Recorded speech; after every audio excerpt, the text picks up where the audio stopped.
Salam sejahtera, terima kasih karena bersama dengan saya di Nazilin Unity Channel. Saudara-saudara sekalian, beberapa jam selepas calon pilihan raya PRK, pilihan raya kecil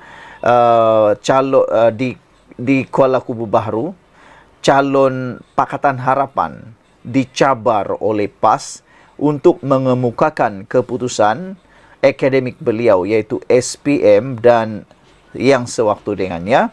Tanpa menunggu masa, calon PH ini tayang keputusan akademiknya yang membuat ramai orang terngangah, tak mampu berkata apa-apa, bahkan menimbulkan kemaluan sendiri. Cuba nak malukan orang, akhirnya dapat malu sendiri. Lihatlah, cuba nak malukan calon Pakatan Harapan, sendiri yang dapat malu. Sebelum itu, juga tular di media sosial sekarang ini ialah kalimat seorang penyokong Perikatan Nasional yang menarik perhatian di media sosial.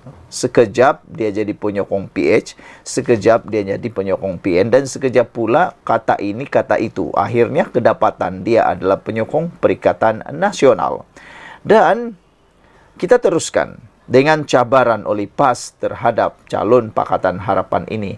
Siapa sangka apa yang dibuat oleh PAS itu telah pun menjerat diri mereka sendiri. Diingatkan mereka dapat memerangkap calon PH ini ataupun boleh menjatuhkan maruah calon PH ini dengan meminta calon PH ini mendedahkan keputusan peperiksaan beliau.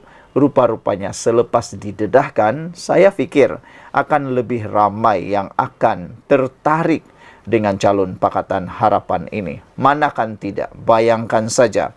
Keputusan SPM calon Pakatan Harapan untuk PRK di Kuala Kubu Baharu. SPM-nya straight A 10E. Dan untuk peperiksaan UPSR pula, calon Pakatan Harapan ini mendapat 7E. Ini keputusan yang amat luar biasa.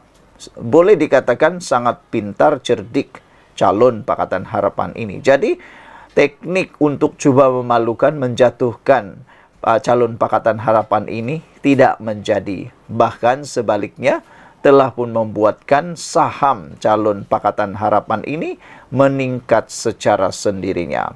Kegairahan Ketua Penerangan PAS Ahmad Fadli Saari mempertahankan calon Perikatan Nasional PN dengan mencabar calon Pakatan Harapan PH, menyatakan latar belakang pendidikannya ketika bersekolah telah memakan diri sendiri.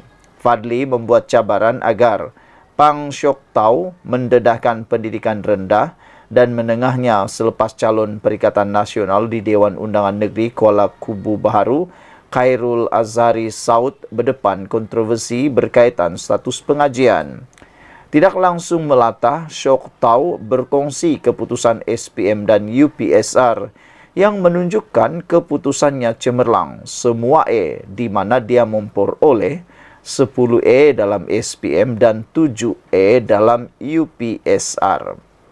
Wanita berusia 31 tahun dari Ampang itu mengambil SPM pada tahun 2010 dan mendapat keputusan semua E, meliputi E+, E, dan E-.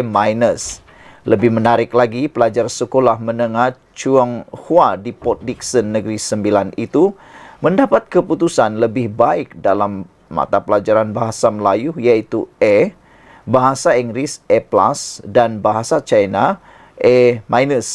Yang berhormat Pasir Mas Tuan Ahmad Fadli Saari bertanya tentang UPSR dan SPM saya. Inilah jawabannya, katanya. Saya terhutang budi kepada guru-guru yang pernah mengajar saya. Ucapan terima kasih saja memang tidak cukup sebagai balasan atas jasa bakti yang telah dicurahkan dalam mendidik saya, katanya di Facebook. Terdahulu latar belakang pendidikan calon PN Kuala Kubu Baharu diragui kerana tertera beliau melanjutkan pelajaran ke peringkat diploma pada usia 49 tahun dan menggenggam master pada usia 51 tahun. Menerusi poster yang tular, Khairul Azhari dikatakan memperoleh diploma eksekutif pengurusan dari Universiti Malaya UM pada tahun 2019 dan sarjana eksekutif dari Universiti Malaysia Pahang Al Sultan Abdullah 2 tahun selepas itu.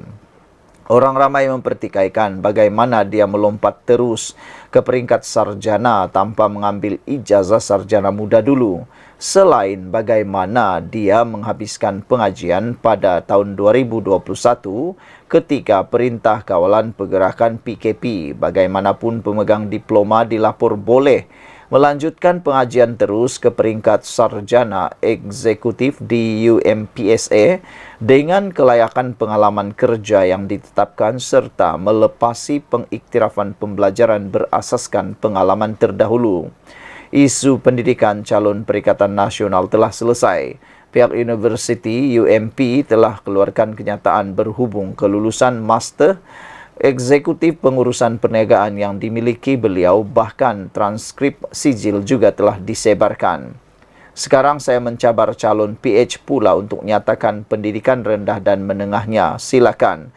Di manakah peperiksaan UPSR dan SPM diambil tentu menarik untuk diketahui, kata Ahmad Fadil. Dewan Undangan Negeri Kuala Kubu Baharu menyaksikan pertembungan 4 penjuru antara Sok Tep, Khairul Hafiza Zainuddin dan Nyo Kizen bebas.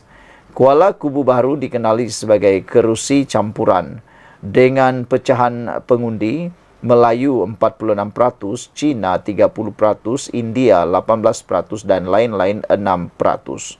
Saudara-saudara sekalian, yang agak memalukan ialah tindakan kegairahan Ketua Penerangan PAS Ahmad Fadli Saari mempertahankan calon Perikatan Nasional dengan mencabar calon Pakatan Harapan, menyatakan latar belakang pendidikannya ketika bersekolah ternyata telah memakan diri sendiri.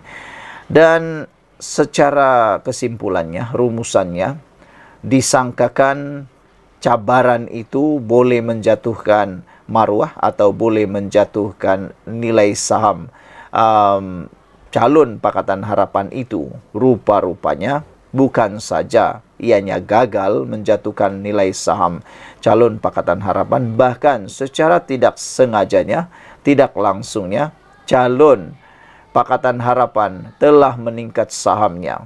Siapa sangka? Disangka mampu memalukan, tapi lain pula jadinya. Bayangkan sajalah keputusan yang dipaparkan jauh daripada pemikiran biasa manusia, yaitu mencapai SPM 10E dan UPSR 7E. Sekian dulu untuk kali ini. Jangan lupa ikuti terus ulasan daripada channel ini dan tekan butang subscribe. Tinggalkan komen Anda. Kita jumpa lagi. Bye-bye.